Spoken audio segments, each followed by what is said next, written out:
Olá, tudo bem? Essa é a Escola Bíblica Dominical da Igreja Batista de Barão da Taquara. Eu já falei para você, nós estamos aqui na Praça Seca, número 32. E você é muito bem-vindo, se puder vir aqui, estar conosco presencialmente. Mas logo de cara quero te dar um abraço em nome da igreja, em nome da Escola Bíblica Dominical, e convidar você para dar o like aí, curtindo esse vídeo. Nós estamos estudando os livros de Esdras e Neemias da Bíblia, mas o nosso livro texto, você sabe, é a Bíblia Sagrada, a Palavra de Deus. E hoje nós vamos falar de um tema muito interessante, que é ainda no capítulo 1, mas vai falar da absoluta soberania de Deus sobre todas as coisas. Mas antes de estudarmos essa lição, eu quero convidar você a orar junto comigo, pedindo para que Deus nos oriente, nos dirija e nos ensine alguma coisa com esse texto do capítulo 1 do livro de Esdras. Senhor, nós te pedimos em nome de Jesus, que o Senhor nos conduza, que o Senhor nos oriente, que o Senhor nos ensine e que nos dê uma nova perspectiva para a nossa vida e que isso funcione. O que aprendermos aqui funcione durante todos os dias da semana. Nós te pedimos assim, em nome de Jesus. Amém. Já deu seu like aí? Se não deu, está na hora de dar o seu like. A gente vai fazer um exercício aqui com o meu tablet, para ver se a gente consegue trocar o quadro pelo tablet. E aí vale a pena sua sugestão, sua avaliação. Use aí o espaço que você tem para escrever sobre isso. A primeira coisa que eu quero balizar com você é que Deus é soberano. Você sabe disso, né? Você canta, você fala isso, nós falamos isso todo o tempo, que Deus é o nosso grande soberano, e você sabe que o soberano é aquele que tem autoridade sobre um reino. Mas o soberano, Deus é soberano sobre todas as coisas. Deus é soberano sobre a criação, Deus é soberano sobre os seres criados, Deus é soberano sobre a história, Deus é soberano sobre tudo. Isso tem que ficar muito claro para você, da soberania absoluta de Deus. Vamos ler um texto bíblico que fala sobre isso? Efésios capítulo 1, versículo 11. Além disso, em Cristo, todos nós nos tornamos herdeiros de Deus, pois Ele nos predestinou conforme seu plano e faz que tudo ocorra de acordo com a sua soberana vontade. Efésios 1:11. Então você pode ver também, no segundo texto de Mateus, capítulo 10, versículo 29 a 31, você vai ver também essa questão da soberania de Deus.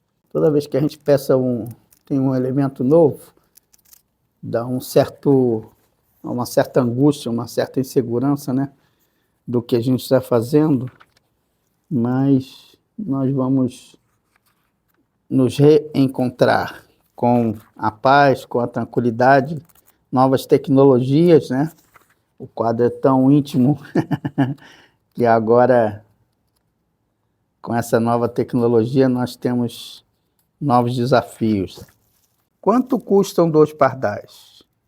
1 moeda de cobre. No entanto, nenhum deles cai no chão sem o consentimento de seu pai. Quanto a vocês, até os cabelos de sua cabeça estão contados.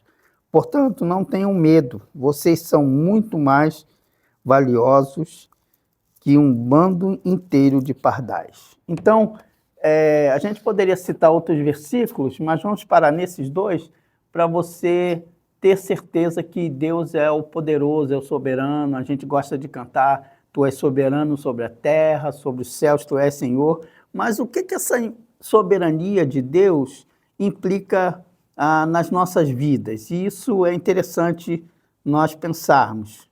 Vamos pensar juntos aqui. Ok, se Deus é soberano sobre a criação, se Deus é soberano sobre tudo que Ele criou, Deus também é soberano sobre a história e é soberano sobre todo o universo. Então, você sabe que além da soberania de Deus, existe de Deus um plano, existe um plano divino para isso. Eu estou escrevendo aqui, plano. E qual é o plano de Deus para as pessoas? Esse plano divino tem pelo menos dois elementos aqui. O primeiro é o plano dele, é nos dar liberdade, dar aos seres humanos liberdade, amor e salvação.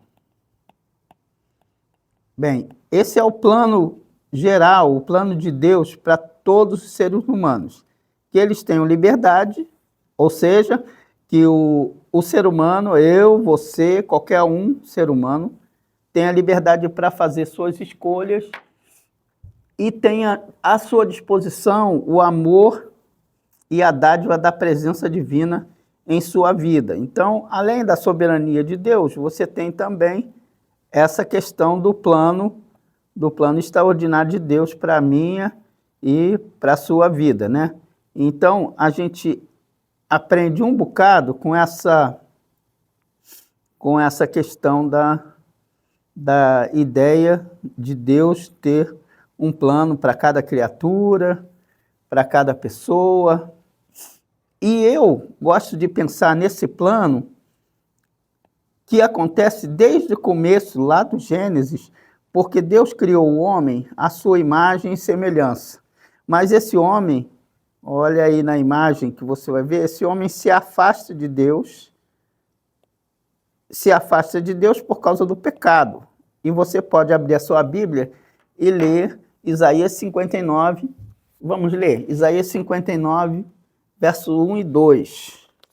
O profeta Isaías vai deixar isso muito claro, que o plano de Deus era ter plena comunhão com o ser humano, mas o pecado fez uma separação entre nós e Deus. O braço do Senhor não é fraco demais para salvá-los, nem seu ouvido é surdo para ouvi-los. Foram suas maldades que os separaram de Deus. Por causa dos seus pecados, o Senhor se afastou e já não os ouvirá mais. O pecado fez separação entre nós e Deus. E o plano de Deus era resgatar, desde o Gênesis, resgatar esse ser humano que estava afastado dele por causa do pecado. Então, o que Deus faz? Deus promete uma alternativa, Deus promete uma solução. E a solução está na promessa que Deus fez a Adão. Em Gênesis 3, você vai ver que Deus promete que ia formar uma nação, uma família. Ele vai prometer alguém para vir esmagar, Gênesis 3,15, vai esmagar a cabeça da serpente. Mas esse plano de Deus passava pela criação de uma nação. O plano passava por um homem da fé chamado Abraão. Isso você pode ver em Gênesis 12, 1 e 2. Você sabe lá que o texto vai dizer que de Abraão vai sair uma grande nação.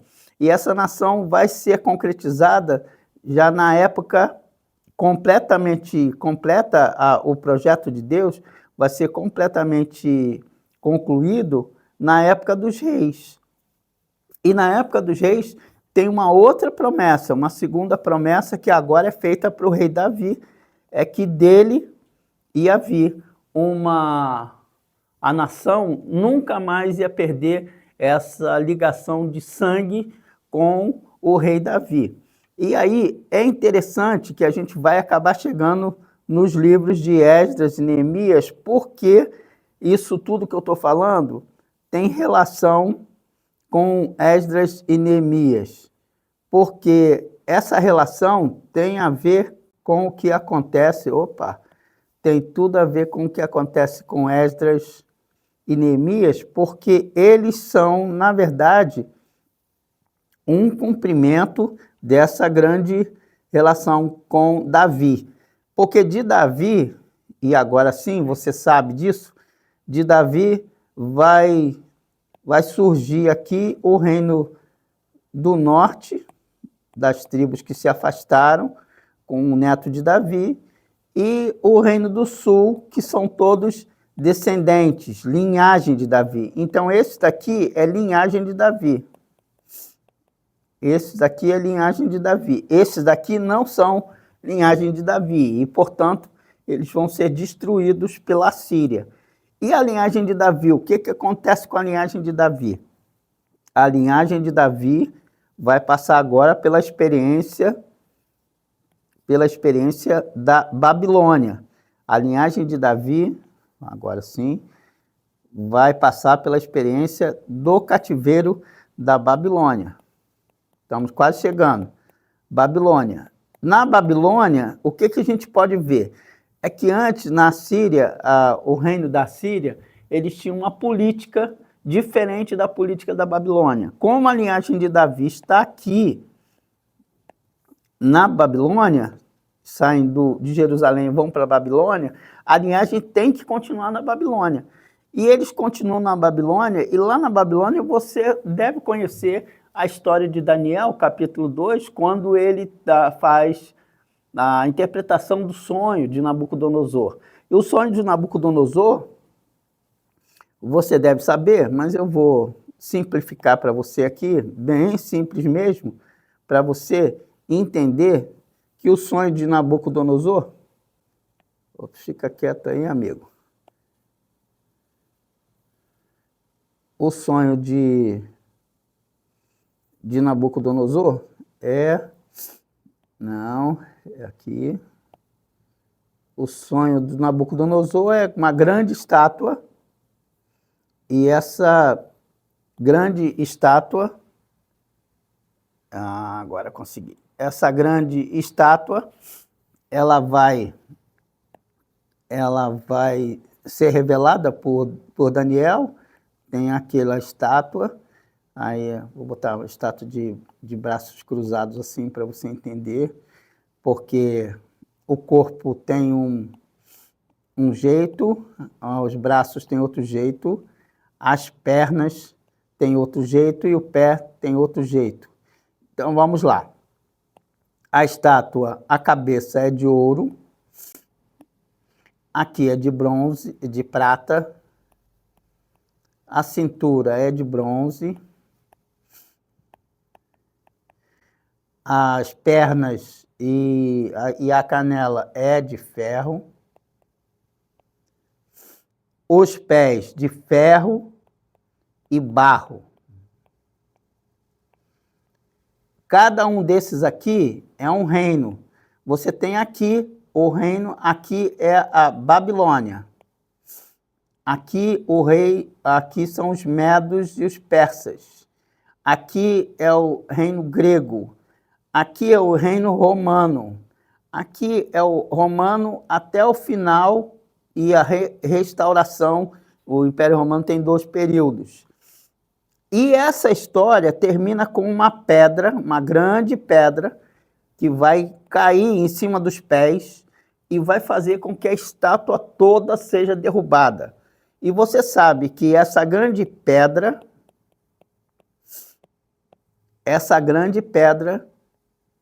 da estátua, depois a gente vai entender isso, estudando toda a palavra, essa grande pedra dessa estátua é Jesus. Por que eu estou dizendo tudo isso? Para nós entendermos que cada um desses reinos aqui, eles têm um jeito de ser, um jeito de administrar, um jeito de gerir o seu reino, que é diferente uns dos outros. Mas é interessante que cada um dos reinos tem uma forma, e todas essas formas estão debaixo do domínio absoluto do Senhor. O que nós estamos estudando está registrado no livro de Esdras, no capítulo 1. E a gente vai ler agora Esdras, capítulo 1, e eu quero agora que você preste bastante atenção nisso que eu vou ler aqui. No primeiro ano de Ciro, rei da Pérsia, o Senhor cumpriu a profecia que havia anunciado por meio de Jeremias. Despertou o coração de Ciro para registrar por escrito, o seguinte proclamação e enviá-la a todo o seu reino. Depois você tem no versículo 5, que diz assim: então o Senhor despertou o coração dos sacerdotes e dos levitas, e depois você vai ver que o Senhor também despertou o coração de todo o povo. Por que eu estou dizendo isso para você? Se eu falei de Daniel, por que fala de Jeremias? Porque Jeremias foi o profeta anterior à Babilônia. Aqui você tem o profeta Jeremias, anterior à Babilônia. Daniel é um profeta da Babilônia. É Daniel que tem essa visão da estátua. E Daniel profetizou, então, que os reinos iam se suceder. Então, você tem o reino da Babilônia que ia ser superado pelos persas. E é exatamente isso que acontece na história geral do povo. Depois dos persas, iam ver o reino que era de bronze, que é o reino grego, que, na verdade, dá origem a toda a nossa cultura, que é greco-romana, mistura dos dois.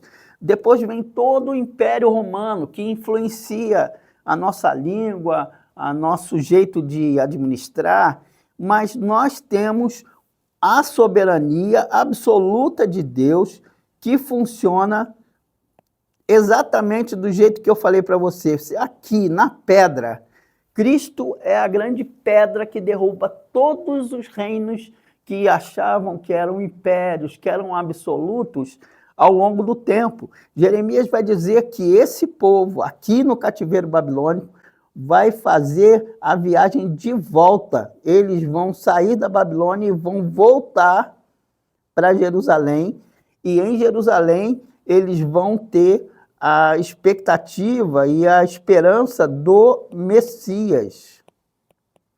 Mas não é isso que eu quero falar com você agora nessa aula. O que eu quero dar destaque a você aqui é o seguinte. Vamos lá de novo para reduzir o desenho aqui, para conseguir encaixar tudo nesse nosso quadro aqui. Então, isso aqui vem para cá. Agora, como eu acabei de ler para você, o que Deus vai fazer de verdade e que é o foco da nossa lição de hoje? Deus vai despertar o coração do Ciro, vai despertar o coração de Ciro, vai despertar o coração da liderança e vai despertar o coração do povo para obedecê-lo, para voltarem a Jerusalém. Isso é muito interessante porque você pode começar a questionar a questão da soberania e do absoluto poder divino sobre as coisas. Você fala, então Deus manipulou esse povo? Não, Deus fez com que esse povo fizesse a vontade dele e fosse despertado para fazer a vontade do Senhor. E aí eu tenho que lembrar a você novamente dessa dimensão da soberania absoluta de Deus.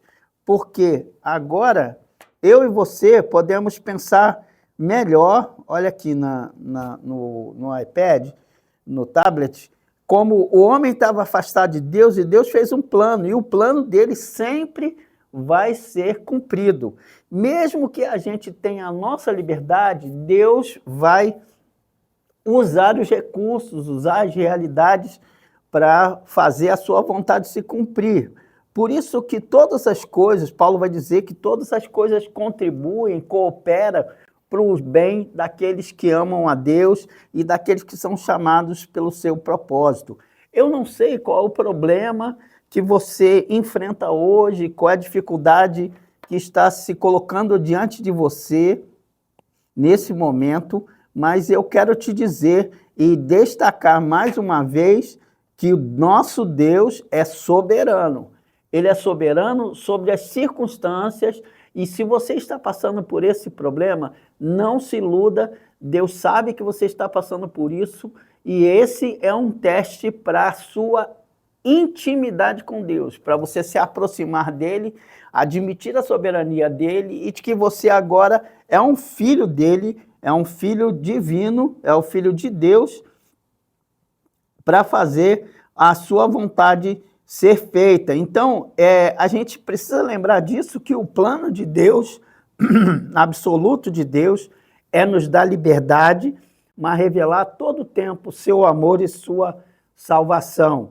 Jeremias mesmo, no capítulo 29, vai dizer, Deus vai falar, eu sei os planos que eu tenho para vocês, planos de paz e planos de bem. Então, fiquem bem lá no cativeiro babilônico, porque com o que acontece com vocês, Deus vai abençoar toda aquela nação. Então, a lição de hoje é para mostrar a você que Deus é soberano aqui, Ele é soberano sobre a história.